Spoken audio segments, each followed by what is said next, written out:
Je suis régalé à aller présenter mon bouquin dans des classes scolaires qui avaient étudié mon livre.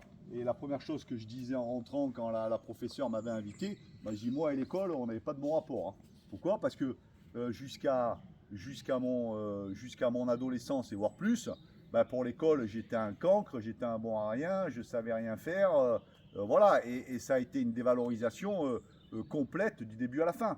Mais à la fin, comme les bonnes choses, les mauvaises, vous vous en persuadez et vous pensez vraiment que c'est ça, quoi. Alors que c'est pas vrai. C'est pas vrai. Du moment que vous avez une philosophie honnête avec vous et que vous êtes honnête et que vous vous donnez les moyens, ben voilà. Si vous n'avez pas une phraséologie qui est correcte, et ben on va vous reprendre. Mais si on vous reprend, en fait, ce qui est important dans la vie, c'est le décodage. Si vous faites quelque chose, vous le faites mal, et qu'on vous donne les moyens en vous expliquant pour que vous le fassiez bien et que vous y arrivez, c'est bon, c'est tout valorisant. Si quelqu'un vous dit c'est mal mais qui ne vous donne pas l'explication derrière, c'est un con. Je vous le dis sincèrement, c'est qu'il ne va rien vous apporter. Donc ce genre de personne, on s'en écarte.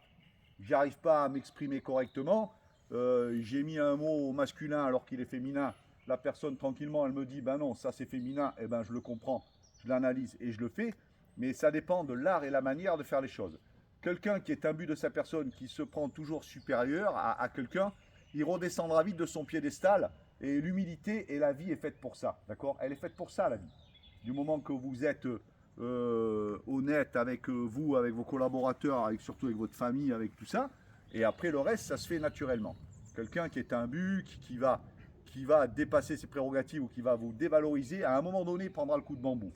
Il prendra le coup de bambou, peut-être pas avec vous, parce que vous n'allez pas lui dire, mais si par exemple il me le fait à moi j'y dirai. Vous voyez la différence? Et un jour ou l'autre, il rencontrera une personne comme ça qui lui dira et qui le remettra à sa place ou qui le mettra en bas. Ou la vie, naturellement, elle se charge de ça.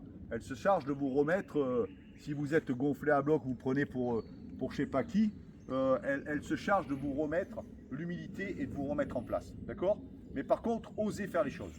Même si je fais des fautes quand j'écris tout ça, je vous disais quand on était au début, quand on a commencé, euh, on a tous des points perfectibles. Eh ben, c'est cela qu'il faut travailler. C'est pas là où on est fort. Là où on est fort, on entretient. On entretient sa force quand on est fort quelque part. Le perfectible, on le travaille. On le travaille. Et après, il n'y a pas de honte. Hein. Chez nous, dans notre corporation et tous mes frères d'armes, on dit à la fin de notre carrière ou quand on a réussi et qu'on porte enfin ce fameux béret vert, eh ben, on dit qu'on est capable de serrer la main au dernier des clochards comme au président de la République. Et on n'a pas honte.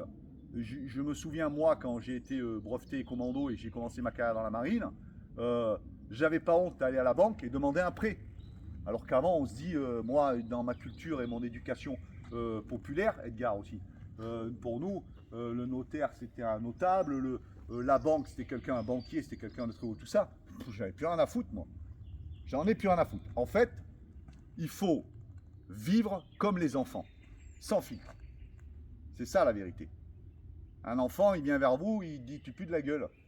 Ah bah ouais, mais il dit naturellement. Il dit bah ouais, effectivement, j'ai pas dû me laver les chicots. Quoi. Il a raison. Et c'est comme ça qu'il faut vivre.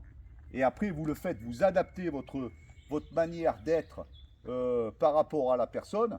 Mais c'est-à-dire, il y a l'art de le faire et la manière de le faire par rapport on va dire, au statut de la personne. Mais par contre, il faut oser dire les choses, il ne faut pas mentir.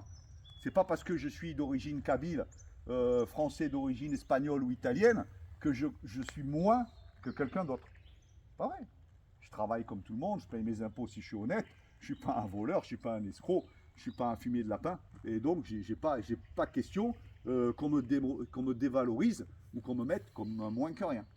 La vérité, elle est que là, sur l'humain. C'est l'humain qui a cette tendance à vouloir toujours être au-dessus, tout ça, mais après, la vie et la nature le rappellent à l'ordre. Voilà, je vais vous le dire. On va